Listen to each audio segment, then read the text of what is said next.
¿Qué tal? Muy buenas noches, soy Genaro Lozano y esto es Punto y Contrapunto de viernes. Cada año el secretario de Hacienda de México entrega su lista de deseos al Congreso de la Unión. Se trata del paquete económico para el año siguiente que necesita la aprobación de las y los legisladores. Este suceso se convierte cada año en un estira y afloje entre el Poder Ejecutivo, que pide recursos económicos para operar la burocracia federal y para sus prioridades económicas, y por el otro lado el Legislativo, que debe revisar minuciosamente y aprobar o no esas peticiones. Y este año no es la excepción. El secretario Herrera ya mandó el paquete económico 2021 y analistas detallan que lo que más destaca es que no habrá nuevos impuestos para contribuyentes, que se trata de un presupuesto austero, pero que tampoco fomenta la inversión. Otro punto es el gasto en salud y cómo se distribuye entre la Secretaría de Salud, el IMSS, el ISSSTE y Pemex. ¿Cuál dependencia recibirá más en 2021 y cuál menos? ¿Cómo afecta la emergencia sanitaria a las finanzas públicas? Esta noche vamos a desmenuzar lo más importante del paquete económico 2021 con expertas y expertos en la materia. Si no te mata aburrición el tema y quieres entenderle como yo, acompáñanos que ya empieza la mesa de este viernes.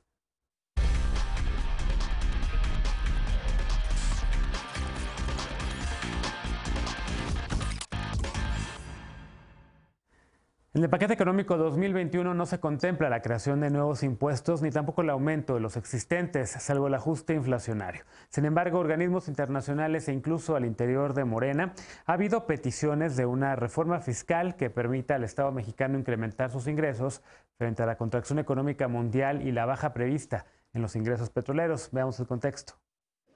Hace un par de semanas, el titular de Hacienda y Crédito Público, Arturo Herrera, señaló que pese a los bajos ingresos que está obteniendo el gobierno federal, no es momento de cambiar la estructura tributaria, pues ni las familias ni las empresas tienen dinero debido al impacto del SARS-CoV-2 en la economía.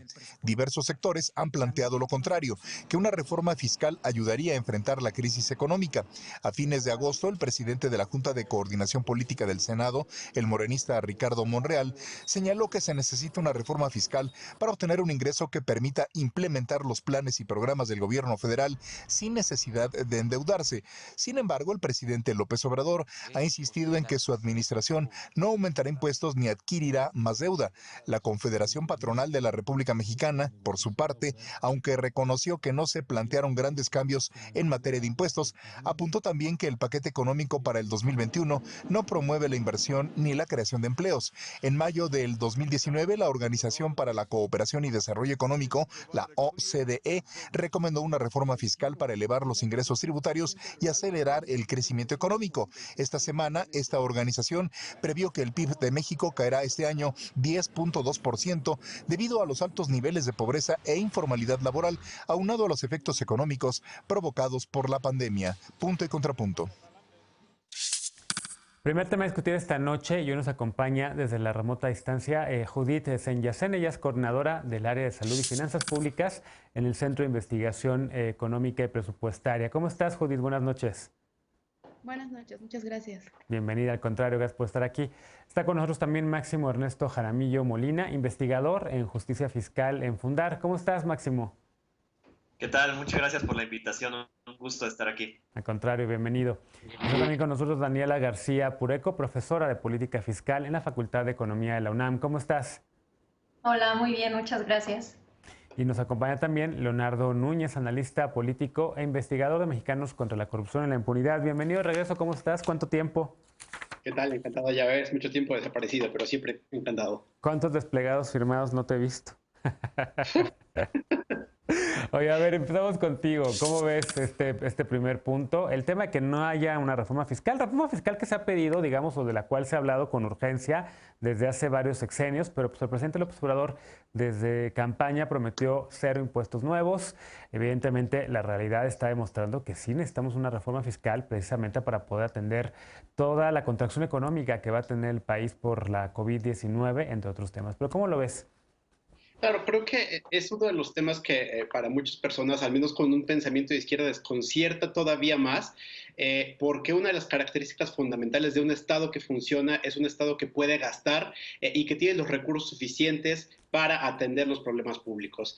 Y lo que tenemos acá es una promesa de campaña que lo que nos ha costado es sacrificar todas las habilidades y todas las capacidades del gobierno mexicano a costa de mantener una promesa de campaña en la cual pues tenemos una gran debilidad en términos de ingresos. Cuando revisamos los números del paquete económico, vemos que vamos a tener menos ingresos de los que teníamos el año pasado, por obvias razones, en el sentido de que pues tenemos todavía las consecuencias de la crisis económica que estamos viviendo hoy por hoy, pero que cuando voltemos a ver hacia el resto del mundo, pues México se encuentra en una situación completamente extraña, completamente ajena, en la que creo que hoy vamos a tener oportunidad de platicar de muchas de las consecuencias y de cómo en el presupuesto lo que pareciera es que la crisis no existe, en el sentido de que no hay políticas ambiciosas, no hay un replanteamiento de las prioridades, y que más que nada seguimos con la misma inercia de como veníamos, donde incluso no hay ajustes ni siquiera en el gasto de salud que sean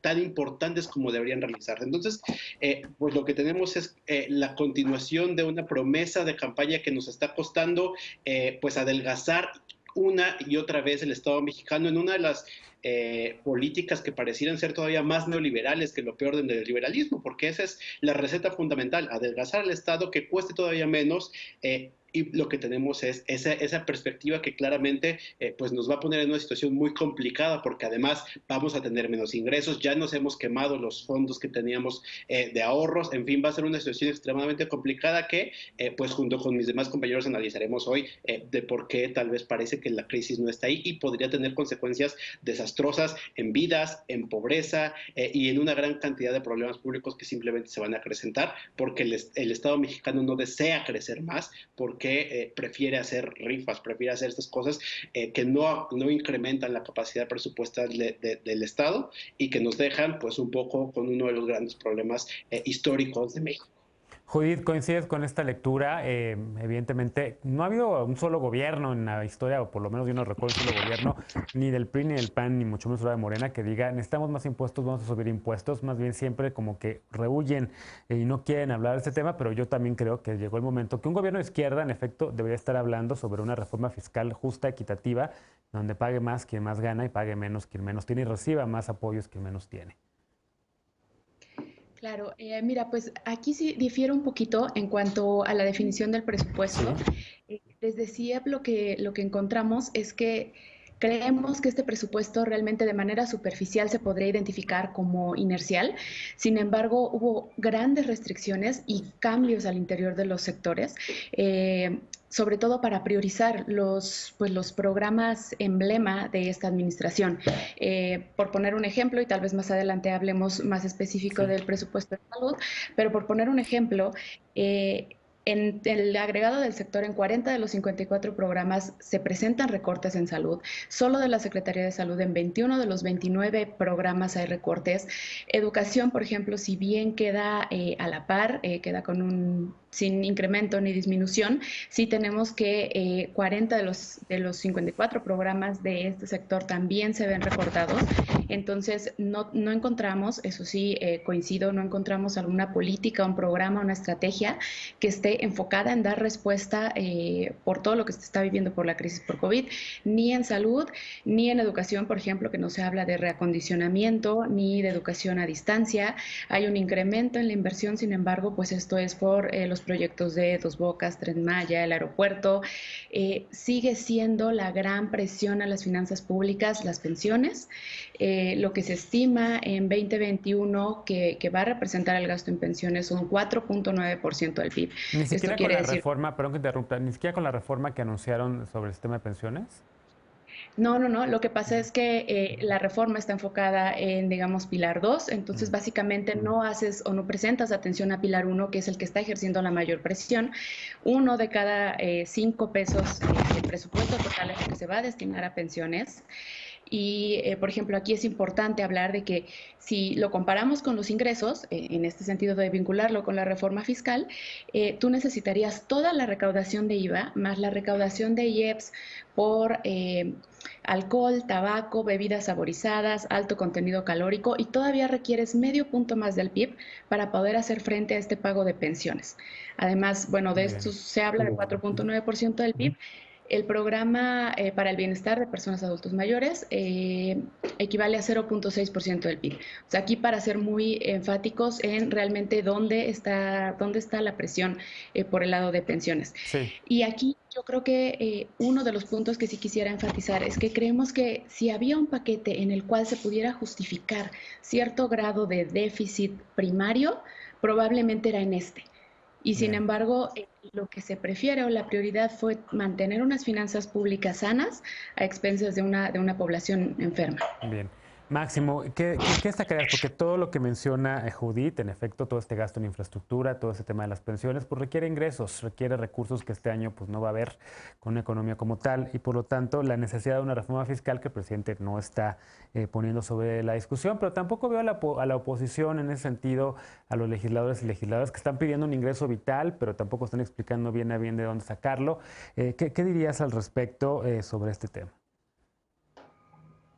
Sí, coincido con lo que estás diciendo. Realmente la necesidad y la urgencia de tener una reforma tributaria que sea más progresiva, que logre aumentar la recaudación en el país y en ese sentido lograr enfrentar el reto en términos de crisis que tenemos actualmente es prácticamente no se puede poner ya para otro año. Lo que yo agregaría a lo que están diciendo tanto Leonardo como Judith es que efectivamente pareciera que siguen los mismos planes, pero ante el contexto de las crisis que estamos viviendo, pues al final de cuentas se están teniendo que ajustar algunas cosas. ¿Y por qué digo las crisis? Al final de cuentas estamos viviendo una crisis, por un lado sanitaria, y seguramente ahorita vamos a hablar de eso, pero la presión que hay en términos de salud y de los requerimientos de los servicios de salud es muy importante y eso no se está tomando en cuenta en el presupuesto actual. Por ahí también tenemos la crisis, llamémosle socioeconómica, que está también fuertísimo, que es estas estimaciones que hay por parte del PUED de la UNAM, que puede que aumente la pobreza extrema de 22 a 38 millones de personas. Eso debería ir acompañado con un aumento muy importante en términos de la política social para hacer frente a esa nueva situación en términos de pobreza. Y además tenemos una crisis de derechos humanos que sí, es tal vez histórica y tal vez es algo heredado, pero se está recrudeciendo. Y esta crisis de derechos humanos nos lleva a pensar en aumentar, o que debería aumentar el presupuesto en términos de lucha contra la violencia de género, en términos de atención a víctimas, desapariciones, medio ambiente. Sí. Y como hablaremos también ahorita, todos esos temas están quedando fuera de las prioridades del presupuesto para el año siguiente. ¿Por qué? Porque están disminuyendo los presupuestos propuestos. Entonces, creo que por ahí vamos a tener que profundizar ahorita un poco más. Bien, finalmente en este bloque, ¿qué opinas? Porque además también dice el presidente que no va a subir los impuestos, que no va a cambiar, digamos, esto, Daniela, pero que la austeridad, con la austeridad se va a poder lograr, digamos, recortar y que con esto vamos a salir adelante. Evidentemente creo que no alcanza. ¿Qué dirías? Creo que la situación, la austeridad presupuestal nos recuerda que no cobrar impuestos sale caro, carísimo en situaciones como estas, donde hay que privilegiar la vida, donde hay que privilegiar los pisos sociales mínimos. Entonces, el tema de la austeridad, lo único que está haciendo en momentos de crisis, de doble crisis como esta, es profundizar la parte baja del ciclo, hacerla más prolongada en el tiempo y más profunda. Es necesario y fundamental no solamente replantearnos una reforma fiscal integral, progresiva, que permita a través de los ingresos redistribuir mejor el dinero, sino también a través de los gastos. Pero yo creo que nos deberemos de ir un paso atrás. No solamente hay que plantearnos una reforma fiscal, hay que plantearnos modificar el paradigma fiscal. Es decir, lo que Judith mencionaba de las finanzas públicas sanas, de verdad son necesarias cuando tenemos una situación de doble crisis. Es decir, tenemos que ir un paso atrás y pensar si esa salud de las finanzas públicas, esos equilibrios macroeconómicos, de verdad vale la pena sostenerlos. Entonces, inevitablemente, en una situación como la que estamos, la austeridad lo único a lo que nos conduce es a profundizar la crisis, y no solamente la crisis económica, en este caso también es una crisis de salud pública. A ver, y creo que todas coinciden en que es necesaria una reforma fiscal. Creo que también, evidentemente, la clase política lo sabe, pero no tienen la voluntad. Digamos que nadie quiere asumir ese costo. Vienen elecciones el año que entra, el 2021, y creo que nadie quiere ponerse dentro de sus propuestas. Voy a ponerte más impuestos, porque creo que, evidentemente, con eso perdería. Entonces, ¿qué hacer? ¿Cómo le podemos hacer para poder cambiar esa discusión de la cual llevamos mucho tiempo hablando? Felipe Calderón también propuso en algún momento o hablaba de una reforma fiscal. Acabó presentando una miscelánea súper reducida, poco ambiciosa y realmente que no ayudó a cubrir las finanzas públicas. Pero ¿cómo le hacemos para una discusión que es tan técnica y tan necesaria y tan poco popular se vuelva realidad? Porque evidentemente tiene que pasar por el terreno de la política. No sé quién quiera ahí comentar este tema. Ahí estás, Leonardo. Sí, creo que lo que señala Máximo es algo en lo que tendríamos que concentrar todavía en mayor medida la discusión pública, que son las consecuencias para la gente de no hacer una intervención profunda, porque en las cifras que mencionó él puede hablar solamente sobre pobreza extrema, pero por ejemplo también el Coneval, exactamente en la misma línea, presentó un documento hace unos cuantos meses, ¿no? Donde, que se llamaba La política social en el contexto de la pandemia del virus SARS-CoV-2, ¿no? Y nos decía: hoy por hoy tenemos 61.1 millones de personas en situación de pobreza por ingresos, es decir, que no pueden pagar la canasta con bienes y servicios básicos. Eso, 61.1 millones de personas. Podríamos llegar a un extremo de tener entre 8.9 y 9.8 millones de pobres adicionales. Entonces, lo que acabaríamos es teniendo entre 70 y 70.9 millones de pobres en todo el país. Y creo que en el discurso que ha sido tan potente de la cuarta transformación, de la atención a los pobres, de la priorización de las personas en mayor vulnerabilidad, el hecho de ponerle un rostro humano y una consecuencia tan desastrosa como que, a pesar de que tienes una serie de políticas sociales con una gran cantidad de recursos, sí, pero que se niegan a ser modificadas, que se niegan a tener una política diferente que los créditos para las personas que, y ahí hay otra discusión, ¿no? Porque además hay problemas de diseño donde solamente pueden participar los que participan del censo y del bienestar, en fin, una serie de problemas en los cuales una de las banderas principales de esta administración pues empieza a hacer agua, y creo que en la medida en la cual empecemos a poner eso sobre la mesa también podemos empezar a recordar por qué no podemos dejar de lado esta discusión. Déjenme hacer una pausa porque se voló ya el tiempo de este bloque, pero regresando vamos a hablar un poco ahora sí sobre los detalles de este pronóstico, de este presupuesto, que presentó el secretario de Hacienda ante el Congreso. ¿Qué es lo que destacan de ahí? ¿Cómo Fundar ha hecho un análisis muy detallado sobre los puntos principales de este presupuesto, de este paquete económico? Hacemos una pausa y regresamos con el tema. No te vayas.